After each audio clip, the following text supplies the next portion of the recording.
Amy Posner for the San Francisco School of Copywriting, and today we're going to talk about your unique selling proposition.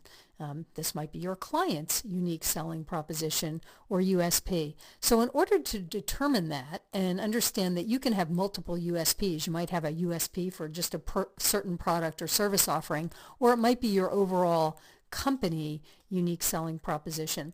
The first question you want to ask is, who's your target market? Who's your audience?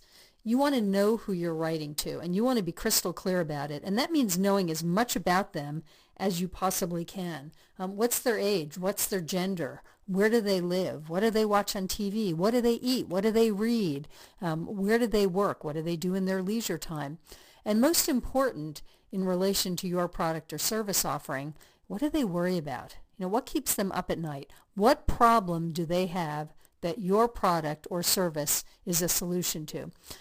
Remember, as human beings, we do things for one of two reasons, either to gain pleasure or to avoid pain. And we are far more motivated to avoid pain than we are to gain pleasure.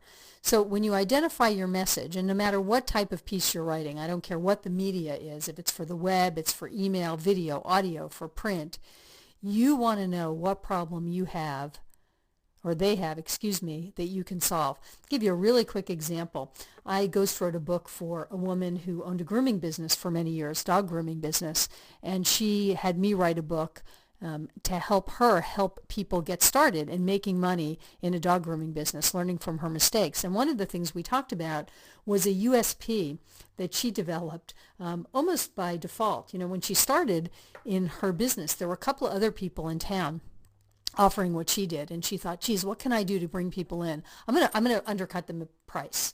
And so she offered her services for less. She had a lot of people who came in, but what she quickly found out is they came in once for price and they didn't come back. They weren't loyal customers, and they weren't particularly bargain hunters, the type of people that she liked dealing with. And so by hanging in there and asking questions and observing, she found a great USP, and that was curb service. If she could go out, get the pet, and bring it in, she got two primary types of clients. One was older people who didn't want to get out of the car, particularly in inclement weather when it was snowy or icy and they risked falling.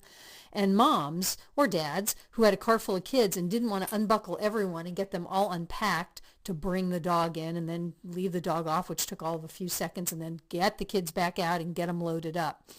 So she made that her USP, and she did a ton of business. It was really smart. She solved a problem. She understood what worked for her client base.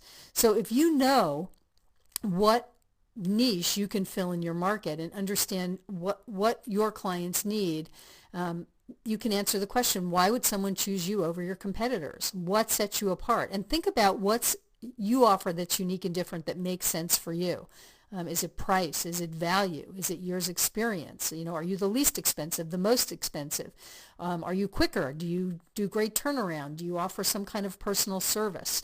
Do you have knowledge that other people don't have that makes you stand out and makes you a premium solution for their problem? So identify your USP and bring in more business as a result. And don't be afraid to be specific and focused. The biggest mistake people make is to try and appeal to everyone.